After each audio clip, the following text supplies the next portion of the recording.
Now welcome to another lightning response video where once again I'm going to try to answer a few questions here, and we will kick it off with this two-parter from Jacob Davis, who asked, "Hey Thor, we talk a lot about introducing this franchise to a new audience and the struggles of doing so. This brings two questions. One, is it a show's responsibility to desperately draw new fans? I know as a business it is, but I'm talking about a story. I look at franchises such as Pokemon, Battletech, 40K, and so on that keep a healthy fan base while not altering their formula all that much. Yes, they have changed their products and stories, not always for the best or worst, but the core is still there. This leads to parents, aunts, uncles, and older siblings, cousins passing down this love for the franchise. I may be wrong, but I feel that this is where long-form franchises stay alive. And I kind of talked about this in yesterday's video, so I suppose I will reiterate that here, and I do think it bears repeating. But I agree that oftentimes what keeps these franchises going and what keeps them strong is that they are passed on from one person to another. Not that it's necessarily somebody finding it all on their own and becoming a fan, though certainly that happens too.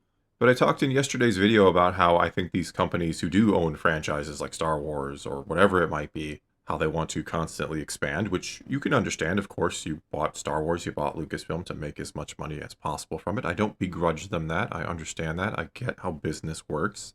Yet at the same time, I think they underestimate or undervalue how keeping the fans you already have very happy as you can, essentially, how keeping your most loyal and ardent customers happy, because that's what a fan really is. They are your loyal customer base. They are the ones who want you to succeed. And because they want you to succeed, because they want their favorite thing to be handled well and to be good, they are going to root for you. And if you are giving them what they want, they are going to want to share this thing they love with other people, be that friends or family or whatever. That was kind of the point of my video yesterday. How I have literally sold games like Dungeons and Dragons to, I don't know, dozens of people maybe in my lifetime. Which doesn't sound like a lot, but those dozens of people have gone on and shared the game with others, and it's a domino effect. And I think sometimes these companies are way too greedy, and since they need to please their shareholders in their quarterly report, they go out of their way to try to capture this audience, to change the game in some way, shape, or form, because they think that'll make it more appealing to this certain group of people over here, or that one over there. And then they end up alienating the people who have loved their game forever, and they don't want to share it anymore. In fact, they become actively against it. The videos you see on YouTube about people bashing Star Wars or D&D or whatever it might be, 9 times out of 10 or 99 times out of 100 probably, it is people who used to love it who are now upset about it and want to vent, and they want other people to know what the problems are so that they will avoid this franchise or leave the franchise. You turned your most loyal customers into bitter rivals, all because you wanted to chase an audience they would have brought in for you. It's kind of ironic. And yes, there is also the problem of when you try to expand this audience, and a lot of people brought this up in yesterday's video, how I didn't change or I didn't leave this favorite thing of mine, they left me. But when you do seek that elusive audience who doesn't usually like your product or doesn't tend to gravitate towards it in the first place, you have to bring in people who have some really different ideas, who maybe don't necessarily also like the product as is and want to see it change. And as people brought up again in yesterday's video, oftentimes the people who are now running these things are people who used to hate this very thing or hated you for liking it or wouldn't have associated with you when you were kids because you played D&D or whatever it might be. It's also ironic that the key to success for many of these franchises is to not necessarily keep doing what you're doing, but for the most part to keep pleasing the fans who are here and who will, again, gladly promote and sell your product to other people, and they will find the people who like what this product is. I don't try to sell D&D to everybody I meet because I know some people just won't play it or won't like it, but I know there are many people out there who say they won't, but I'm like, if you give this a try, you never know, and then they try it and they like it. Same with Star Wars. I have sold people on the animated shows who are like, no, I can't watch a cartoon. I'm an adult. And then they watch Clone Wars and they're like, oh, wait, this was actually pretty good. But if you're producing not so great shows that I don't feel like honor the fans, and in my opinion, that is The Acolyte, I don't think that is a good Star Wars show. You can like it if you want. That is absolutely fine. But you know what happens when you don't make a show that I think appeases the fans? And maybe this makes me sound like a gatekeeper or a entitled fan, whatever. But I'm not going to tell other people to watch The Acolyte. In fact, when they ask me, should I watch it? Guess what I'm going to tell them? No, you shouldn't. All right, let's move on to the next part of the question now, because I had a bunch of questions in general lined up that I wanted to do, and I'm rambling, so let's just get to the next part where they said, you talk a lot about reintroducing characters to a new audience. My question here is, how long do you or should you keep this up? How many times are we going to force physical tethers from one show to the next? Now, I'm not Kylo saying kill the past, but I am saying that stagnation is the death of all things. If you look at all Disney Star Wars, there has always been at least one connection to a character from a different show. Not sure about the Acolyte, but I'm also okay with forgetting that show existed. The Mandalorian has a plethora of old faces. Rogue One had Saw, Rebels tied in a bunch, and the list goes on. So do you think that every story in Star Wars needs to be tied to characters that directly interact with someone out of the OT, or will we ever get independent stories again about other beings in the galaxy far, far away? And honestly, I think you can and should do both. I think from time to time, yeah, you could have this through line between certain stories where a character is the same from this previous show, or they are connected to that previous show in some way, shape, or form. And you can have a sort of ongoing story. I would say the animated stuff, like Bad Batch, Rebels, and Clone Wars, there are through lines there between all of them, and it works. Now, I'm not saying they have to lean into it as heavily as they sometimes do, like by bringing back Asajj Ventress in Bad Batch for no apparent reason, as far as we can tell right now, though I think she will be the star of the next animated show. We'll find out at Celebration. But yeah, I do think you can use or bring back old characters from time to time. And if you don't do it all the time, I think fans are going to be more appreciative of it when it does happen. Because you also do need to just make new stuff already. Completely new and different things in different parts of the galaxy. Though I guess I shouldn't say completely new and different. Yes, it can still have a Star Wars feel to it, and it can still have certain elements of Star Wars in it, like Jedi and Sith and the Force and all of that. But new characters is really what this franchise needs.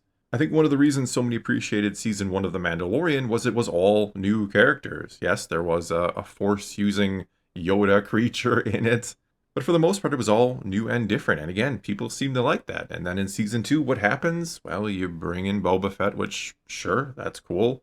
You bring in Ahsoka, and sure, that's cool too. And oh wait, there's Bo-Katan, and there's Luke at the end, which, yeah, also cool. But suddenly it became not so much The Mandalorian, but the cameo of the week show. And I still enjoyed Season 2, but at the same time, I kind of really enjoyed Season 1 when it didn't do all of that. But I think Season 2 was what it was because it wanted to be a gateway into other things. It wanted to introduce Ahsoka to the more general audience so that they could make this series. It wanted to bring in Bo-Katan so that Season 3 could focus on her for the most part. I really feel like since Season 1 was such a hit that Disney looked at that and they meddled and said, well, how can we expand on this? How can we make it bigger? How can we make this kind of a starting point and branch off or jump off into a bunch of other things? And that's exactly what Season 2 became, for better or worse. So anyway, I do think it is both. And going back to the first question, I do think when you use those old characters, above all else, you have to try to respect them. You have to honor the fans of them, the people who have loved these characters for decades. Otherwise, you're eventually just going to turn them against you. They're not going to recommend Star Wars to their friends and family. And yeah, you will see that hurt your franchise quite a bit. I do again think that they underestimate just how keeping those people who love Star Wars happy and want to see other people love it too because it is something they enjoy so much, I think they undervalue those fans. I don't think they understand how fandoms actually work. They just see numbers on spreadsheets. They see that certain groups of people maybe aren't watching it and say, well, how can we tap into that? And then they put all their focus there thinking, well, these fans over here, they're just going to keep watching no matter what because they just love Star Wars, not understanding that, yeah, you can lose them. Yeah, you can piss them off. And yeah, you can turn them against you, which is pretty much what we see nowadays, right? Just again, look at how many channels here on YouTube are making videos about Star Wars that are actively against Star Wars. All right, and now let's try to rapid fire off a few more questions here, starting with this one from Samer Soaris. I think I'm saying that one right. And they asked, hey Thorpe, I have to ask, why is it that you think the mature adult direction that Andor depicts shouldn't be the direction Star Wars takes in the future, when outside the video games such as KOTOR, SWOTOR, Force Unleashed, and Fallen Order / Jedi Order, or Jedi Survivor, that as far as I'm aware has been the direction that the franchise has taken. I'm 30 years old now and have loved finally getting this kind of content to consume. Shouldn't a series evolve and grow with its fan base? I'm not entirely sure I've ever argued that Star Wars shouldn't take a more adult direction or be more mature. Now, certainly it doesn't always need to do that. I have said that and I still think that. I always will think that. I love Andor, for example, but I don't think everything Star Wars needs to be Andor. I do think that the live action shows on Disney Plus, they're the thing that should probably lean more into being adult and a little more complex and gritty and all of that, because that tends to be what people enjoy out of live action shows. They do tend to enjoy something that is a little more to chew on over the long run, if you will. Though that said, I'm not opposed to them making the films a little more mature at times, though those I am fine with being a little bit more for all ages, as the movies tend to be, though not always are, because I would say The Empire Strikes Back and Revenge of the Sith are a little darker in nature. But yeah, I'm fine with Star Wars going a little more mature and adult a lot of the time, but it doesn't always need to do that. I'm also fine with something like Skeleton Crew from time to time, which does target that younger audience or that family friendly audience.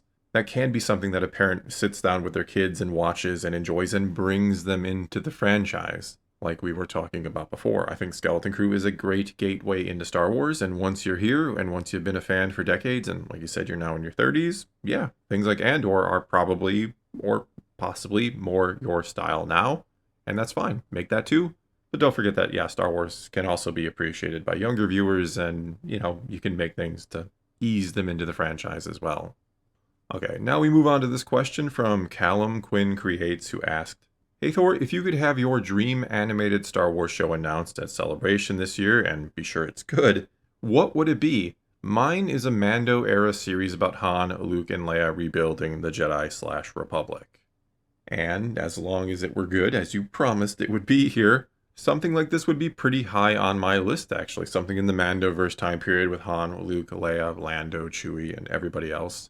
All our favorite OT characters, but that also brought in some new characters, something more anthology style like the Clone Wars was, where we could just jump from story to story and there's a loose overarching plot in place.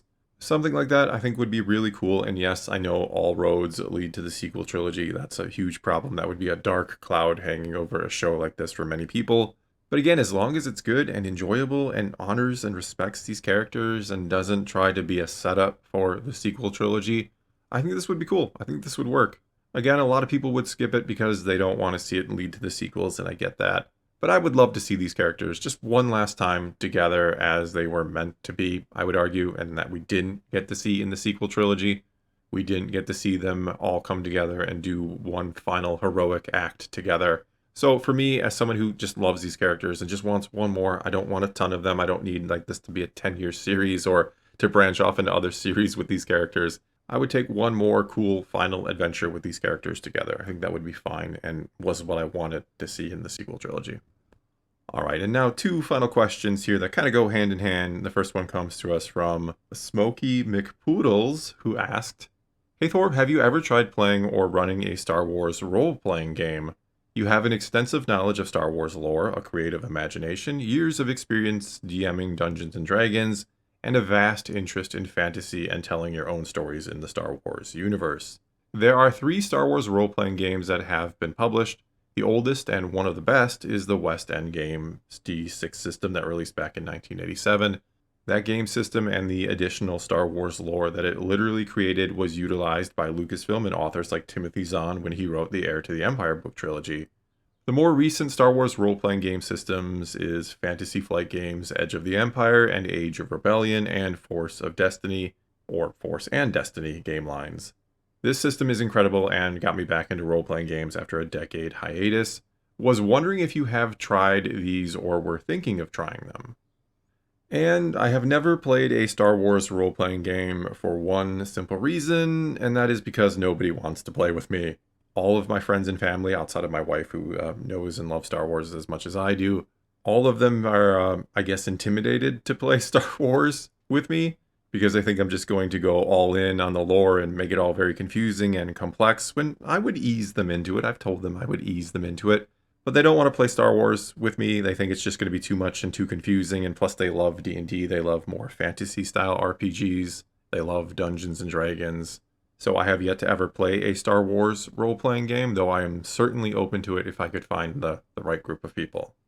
All right, and the sort of follow-up question to that and the final question of the day comes to us from Null XP Nona, who asked, Hey Thorpe, we're currently planning a Star Wars tabletop RPG campaign, and I have a question for you. Which time period or scenario would interest you the most if you were to join such a game? And what kind of character would you bring to the table? Big thanks to you and your wife for the amazing content on both channels. May the Force be with you.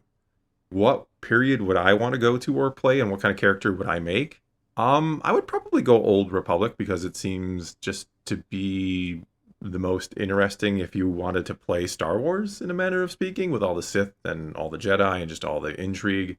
I don't know. I think that would be where I would want to go and play because I love a good story. I love getting really into the story.